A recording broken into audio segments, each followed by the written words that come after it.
Welcome back to my channel Lakshmi Vijayesh blogs. మరో కొత్త రెసిపీతో అయితే మీ ముందుకు వచ్చేసానండి. ఈరోజైతే మనం ఆలు పరోటా తయారు చేసుకుందామండి. దానికోసం నేను ఆలు ఉడకబెట్టుకుంటున్నాను.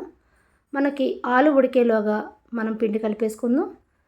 ఒక 3 గ్లాసెస్ పిండి అయితే తీసుకుని టేస్ట్కి సరిపడా సాల్ట్ వేసుకుని కొంచెం ఆయిల్ వేసుకుని ఇలా కలుపుకుంటున్నాను.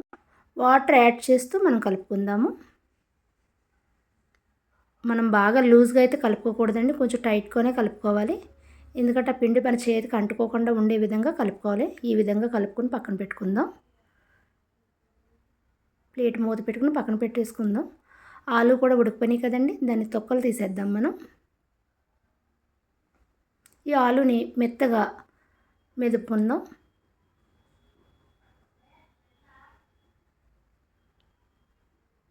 ఇవి మెత్తగా అయిపోయినాయి కదండి. ఇప్పుడు ఆనియన్స్, కొత్తిమీర అండ్ పచ్చిమిర్చి కూడా వేసుకుని టేస్ట్కి సరిపడా సాల్ట్, కొంచెం పసుపు, 1 స్పూన్ కారం, గరం మసాలా వేసుకుని కలుపుకుందాం. నేనైతే పచ్చిమిర్చి వేయలేదండి, మా పిల్లలు తిన్నారు కాబట్టి కారం వేయలేదు. పచ్చిమిర్చి వేసుకుంటేనే టేస్ట్ చాలా బాగుంటుంది. ఇప్పుడు ఇదంతా కలిపేసుకుందాము. వీటిని కూడా ఉండలుగా చేసుకుందాం. మన దగ్గర ఉన్న స్టఫ్ అంతా కూడా బాల్స్ లాగా చేసుకుని పక్కన పెట్టేసుకుందాం. ఇది కూడా మనకి చేతికి అంటుకోకుండా గట్టిగా ఉండాలి. ఇప్పుడు మనం ఈ చపాతీ పిండిని ఒకసారి కలుపుకొని బాల్స్ తయారు చేసుకుందాం. కొంచెం ఎక్కువే చపాతీ పిండి రౌండ్గా చేసుకోవాలి, ఎందుకంటే స్టఫ్ పెడతాం కాబట్టి మధ్యలో కొంచెం ఎక్కువ మనకి చపాతీ పిండి కావాలి. ఇప్పుడు కింద కొంచెం చపాతీ పిండి పౌడర్ వేసి ఇలాగా ముందు నేను ఏ విధంగా చేస్తున్నానో అలా చేసి ఈ స్టఫ్ మధ్యలో పెట్టుకుని క్లోజ్ చేసేద్దాం. ఆ స్టఫ్ అనేది బయటికి రాకుండా ముందు మనం రౌండ్గా చేసుకుని తర్వాత మనం ఈ చపాతీ చేసుకునే కర్రతో ఇలాగ మెల్లిగా చేసుకుందాం. బయటకు వచ్చేస్తుంది, కొంచెం జాగ్రత్తగా చేసుకుందాం.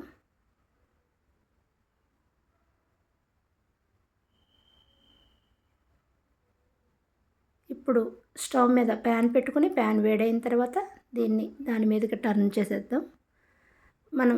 మనకి ఇష్టమైతే గీ కూడా వేసుకుని దీన్ని కాల్చుకోవచ్చండి. నేనైతే ఆయిల్తోనే కాలుస్తున్నాను. ఇలా స్పూన్తో వేసి ఇలా చేసుకుని మళ్ళీ మనం వెనక టర్న్ చేసుకోవాలి. వెనక వైపు కూడా కొంచెం ఆయిల్ వేసి ఇలా మనం కాల్చుకోవాలి దాన్ని. అంతే, మన ఆలు పరోటా అయితే రెడీ అయిపోయిందండి. ఇదే విధంగా మరొకటి చేసుకుందాం. లైట్గానే పిండి వేయాలి, మళ్ళీ మనకి అది మాడిపోయినట్టు వచ్చేస్తుంది ఎక్కువ పిండి వేయడం వల్ల. స్టఫింగ్ ఇలా క్లోజ్ చేసేసి ఇలా ముందుగా ఇలా చేసుకున్న తర్వాత మనం దాంతో ఇలా చేయాలి. చపాతీ కర్రతో మరొకటి కూడా వేసుకుని అదేవిధంగా మనం అన్నీ కూడా వేసేసుకుందాము. ఎంతో టేస్టీ అండ్ హెల్దీ, పిల్లలు చాలా ఇష్టంగా తింటారండి.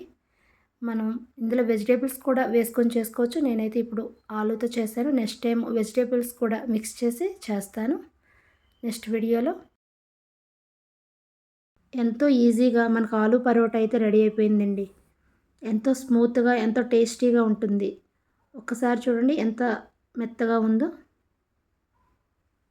మనం బయట తిన్నప్పుడు ఏదైతే టేస్ట్ వస్తుందో అదే విధంగా ఉంటుందండి. ఈ పరోటా అయితే టమాటా కచప్లోకి చాలా బాగుంటుంది, పన్నీర్ కర్రీలో కూడా చాలా బాగుంటుందండి. మా పిల్లలకి టమాటా కచప్ అంటే చాలా ఇష్టం. తప్పక ట్రై చేయండి. ఇలాంటి రెసిపీస్ కోసం నా ఛానల్ని లైక్ చేయండి, షేర్ చేయండి, సబ్స్క్రైబ్ చేయండి. Thank you for watching.